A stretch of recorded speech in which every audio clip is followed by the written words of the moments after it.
100वें साल पूरा होने पर जो कार्यक्रम हुआ उसमें पधारे। मैं आप सबको बहुत बहुत साधुवाद देता हूं और विशेष रूप से मातो साहब के परिवार को धन्यवाद देना चाहता हूं कि आपने हम सभी को आमंत्रित किया। समय काफ़ी हो गया, मैं बहुत लंबा भाषण नहीं दूंगा, लेकिन जो मुझसे पूर्व गर्ग साहब ने बोला, सुचिता जी ने बोला, कल्ला साहब ने और चंद्रभान जी ने और आदरणीय नारायण सिंह जी यहाँ पर नहीं, वो भी थे। तो यहाँ चार तो पूर्व अध्यक्ष रहे हैं, नारायण सिंह जी, कल्ला जी, चंद्रभान जी और मैं। तो हमारी पार्टी में जितने अध्यक्ष रहे उनमें 4 तो आपके कार्यक्रम में आज आए थे। वो इस बात का प्रतीक है कि माथुर साहब के साथ जिन लोगों ने काम किया, गर्ग साहब ने बताया आपको, चंद्रभान जी और कल्ला साहब ने तो बहुत बारीकी से उनके साथ समय बिताया, उनके हमसफ़र रहे उस ज़माने की राजनीति में। वो सौभाग्य मुझे नहीं मिला, लेकिन मेरी मुलाकात होती रहती थी जब वो गवर्नर बने या उसके बाद कुछ सालों तक लगातार संपर्क में रहे। और स्वर्गीय पायलट साहब से उनके बहुत करीबी संबंध थे, राजनीतिक और पार्टी के। तो आज उनके इस कार्यक्रम में आकर मुझे बड़ी प्रसन्नता है, बहुत खुशी है। अब उनके बारे में आपने डॉक्यूमेंट्री देखी और सभी लोगों ने बताया उनका प्रशासनिक अनुभव, उनकी कार्यकुशलता हर क्षेत्र में, शिक्षा, सिंचाई, ऊर्जा और आधुनिकीकरण करना। आज हम रिफॉर्म्स की बात करते हैं, आधुनिकीकरण की बात करते हैं, बड़ा आसान कहना है क्योंकि पूरी दुनिया, देश का वायुमंडल उस प्रकार ढल गया है।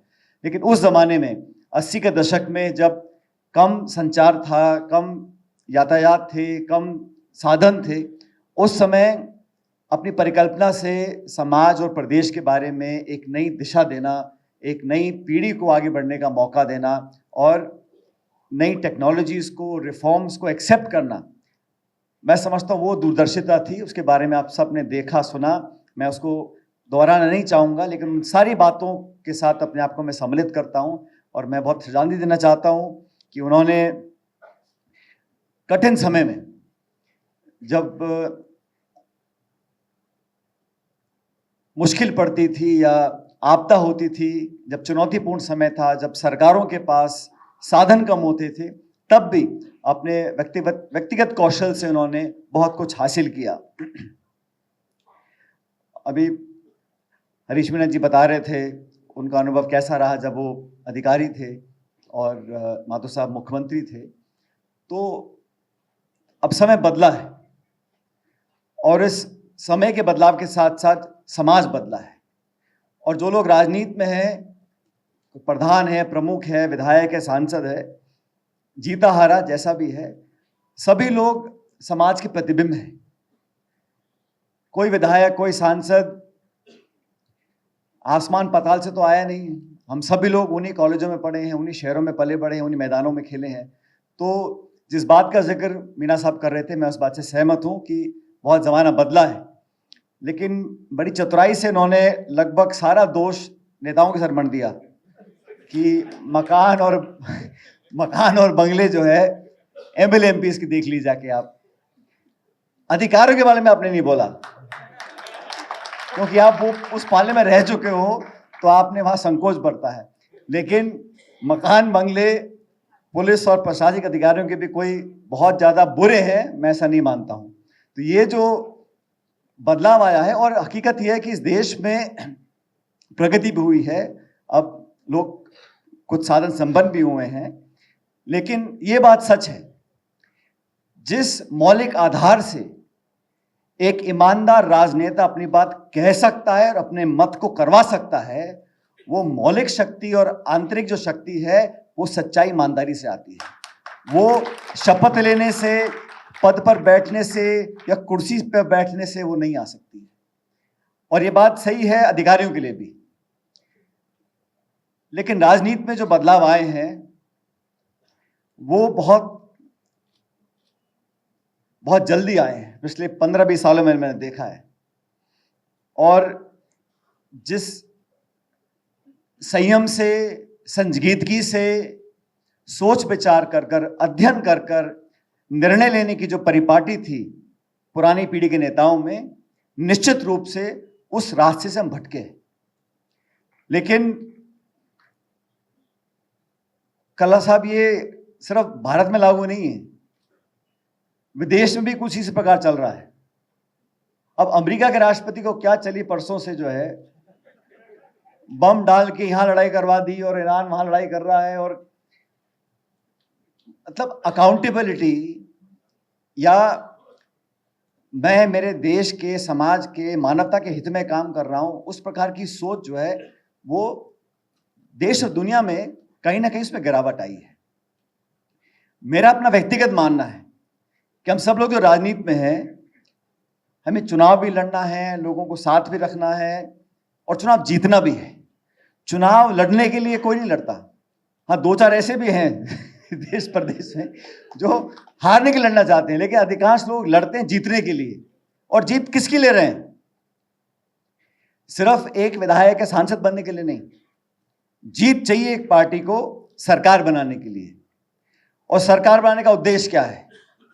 सत्ता सुख एक बात है, लेकिन जो शासक है या जो सत्ता को चला रहे हैं या जो मुखिया है, उसको कम से कम 70% समय अपना एडमिनिस्ट्रेशन में, ऑर्गेनाइजेशन में, क्रियान्वयन में, डेवलपमेंट में अपना बिताना चाहिए। और बाकी 30% राजनीति सबको करनी होती है, सबको पार्टी भी चलानी है, चुनाव भी जीतना है, रणनीति तैयार करनी है, वो भी ठीक है। लेकिन ये जो मैंने अनुपात बताया मेरे हिसाब से लगभग ठीक है।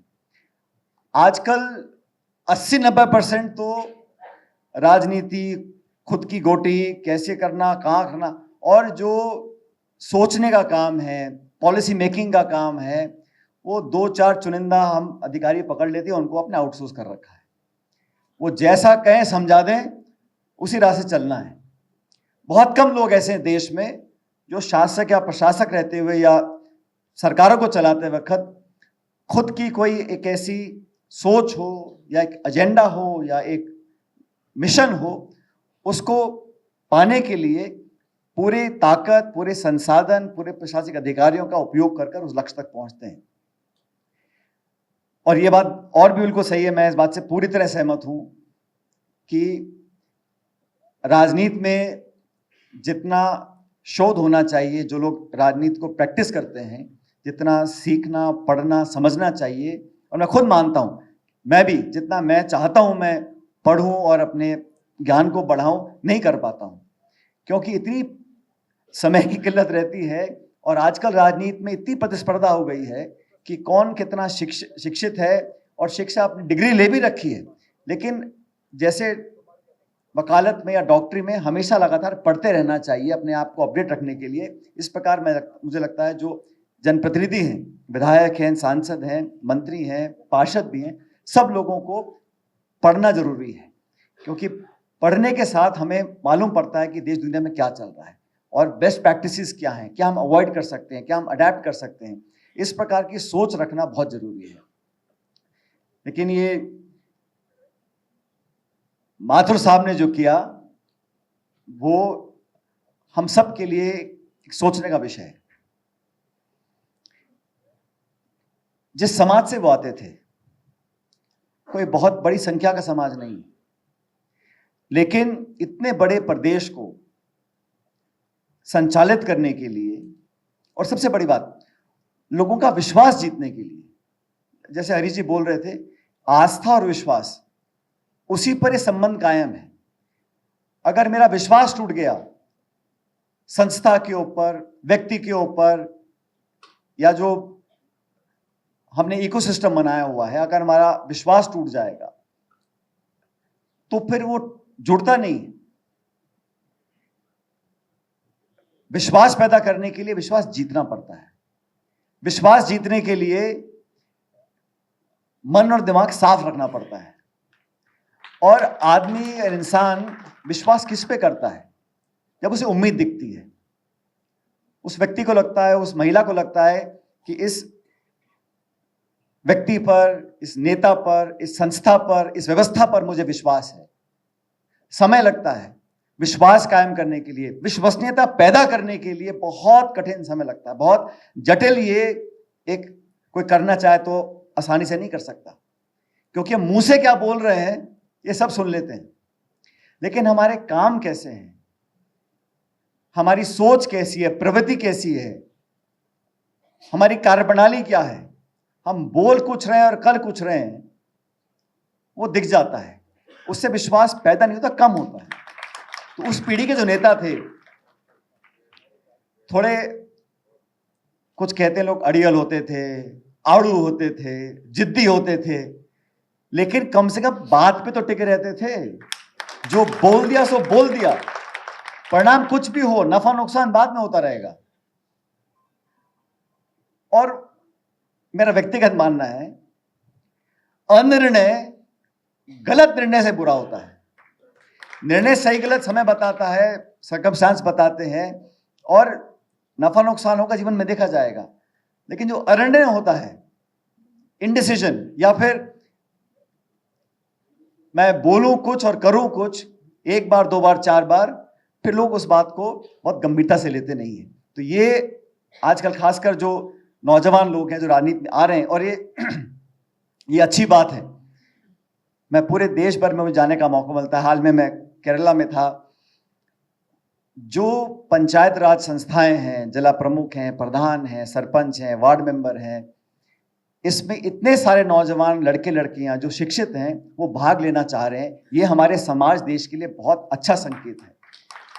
क्योंकि जिस बात की बात अभी मन से हो रही थी कि किस प्रकार के नेता इस देश में बन रहे हैं, किस दिशा में हमारा देश जा रहा है, उसको सुधारने के लिए कोई अंतरिक्ष से आने वाला नहीं है, या कोई सरहद पार करके आने वाला नहीं है। हमें अपने आप में से, हम में से जो बेहतर हैं, जो नैतिक हैं, जो शिक्षित हैं, साफ छवि के हैं, सोच विचार अच्छे रखते हैं, कुछ प्रिंसिपल्स या वैल्यूज रखते हैं, उन नौजवानों को आगे आने का मौका मिलेगा, तभी सिस्टम सुधर सकता है।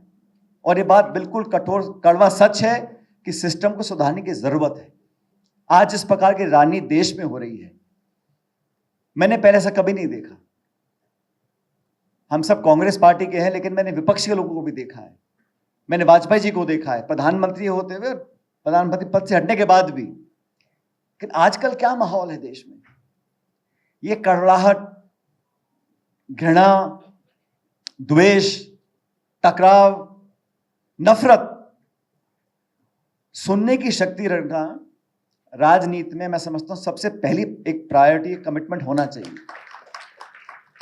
सुनने की शक्ति जब खत्म हो जाती है, तब इंसान का पतन तय है। और आज जो माहौल देश में है, मैं सही, पूरी दुनिया गलत, ऐसा नहीं हो सकता। लोकतंत्र की सबसे बड़ी जो हमारी ताकत है, वो पक्ष विपक्ष दोनों मिलकर है। विपक्ष को कुछ समझना ही नहीं, रोज भला बुरा कहना, तमाम तरह की पीड़ाएं देना, उत्पीड़न करना, शोषण करना, दबाना, ये लोकतंत्र के लिए एक स्वस्थ परंपरा नहीं है। और मुझसे उम्र में सब बड़े हैं, बैठे हैं यहाँ पे, कल्ला साहब, चंद्रभान जी, समय कभी एक सा रहता नहीं। ये जब हम अच्छी जगह होते, लगता है कि 1000 साल ऐसे ही रहेगा। समय का चक्र तो घूमेगा, उस पहियों को रोकने वाला कोई नहीं है। इसलिए इस बात को याद रखना चाहिए कि समय बदलता रहता है, और बदलना भी चाहिए। और इसी प्रकार समाज में बदलाव हो। आज माथुर साहब के कामों को हम सब ने याद किया, और मुझे खुशी है कि हमने बहुत विस्तार से, विभा जी, वंदना जी, आप सब ने जो प्रिपेयर किया, आपकी संस्था ने जो बनाया, कि एक फॉरवर्ड लुकिंग, पॉजिटिव सोच के साथ सरकारों को, संस्थाओं को चलना चाहिए। दुनिया बहुत तेजी से बदल रही है। इस बदलाव में अपने आप को हम सम्मिलित करें, अपने आप को ढाल कर रखें, सबके लिए बेहतर होगा। और ये बात, क्योंकि मैं मन से बोल रहा हूं, मैंने सिर्फ नेताओं का या अधिकारियों का जिक्र किया, लेकिन इस देश में सिर्फ नेता अधिकारी नहीं है, और लोग भी रहते हैं। शिक्षक भी हैं, मीडिया के लोग भी हैं, व्यवसाय करने वाले लोग भी हैं, नौकरी करने वाले लोग भी हैं। हम सबको सोचना चाहिए। सिर्फ एक वर्ग को कहना कि देश में जो जो कमियां हैं, जो जो गलत हो रहा है, जो जो करप्शन है, या जो जो अमानवीयकृत हो रहे हैं, वो सिर्फ यही लोग कर रहे हैं, ऐसा नहीं है। मैंने शुरू में कहा कि जो लोग नेता भी बनते हैं, वो सब समाज से उठकर आते हैं। तो कहीं कहीं समाज के जो नैतिक मूल्य हैं, उसमें भी हमको अंदर झांक के देखना चाहिए कि तीव्र गति से बदलाव हो रहा है। Mobile, internet, 4G, 5G, 6G, दुनिया भर की इंफॉर्मेशन आ रही है। नई पीढ़ी, हमारी बच्चे पैदा बाद में होते, पहले स्क्रीन से खेलना शुरू कर देते हैं। मैंने पढ़ा किसी देश में, शायद ऑस्ट्रेलिया में, उन्होंने कहा भाई जो 15 साल से कम उम्र का बच्चा बच्ची है उसको मोबाइल फ़ोन देना ही नहीं है, स्क्रीन वाला। पहले होते थे लाल हरे बटन वाले, बोलो और काट दो। आपका आजकल तो आँख हटती नहीं उसमें से, सब लगे रहते हैं। तो ये जो बदलाव हो रहे हैं समाज में, सारे कुछ अच्छे ऐसा नहीं है, लेकिन कुछ अच्छे बदलावों को अडैप्ट करके अगर हम आगे बढ़ेंगे तो मुझे लगता है बहुत कुछ हम हासिल कर सकते हैं। और राजस्थान के लिए जो प्रतिबद्धता माथुर साहब की रही अपने पूरे जीवन काल में, चाहे वो राजनीति में रहे हों या गवर्नर बन गए हों, सक्रिय रूप से राजनीति में हो, विपक्ष में हो, पक्ष में हो, हमेशा उन्होंने राजस्थान को सबसे आगे रखा, क्योंकि इस प्रदेश से उनको बहुत गहरा लगाव था। आने वाले एक साल में मैं उम्मीद करता हूं कि हम सब लोग दोबारा मिलेंगे, इन पर दोबारा चर्चा करेंगे और इन जो आज सुझाव हम लोगों ने यहाँ से लिए हैं, जिस रिफॉर्म्स की हम लोगों ने बात की है, जिस आधुनिकीकरण की बात की है, नई पीढ़ी को और शिक्षित और समृद्ध बनाने की बात की है, उस सपने को साकार करने की दिशा में बढ़ेंगे। आप सबका विशेष रूप से मन्ना जी, विभा जी, आपका बहुत बहुत आभार यहाँ पर मुझे बुलाने के लिए। नमस्कार।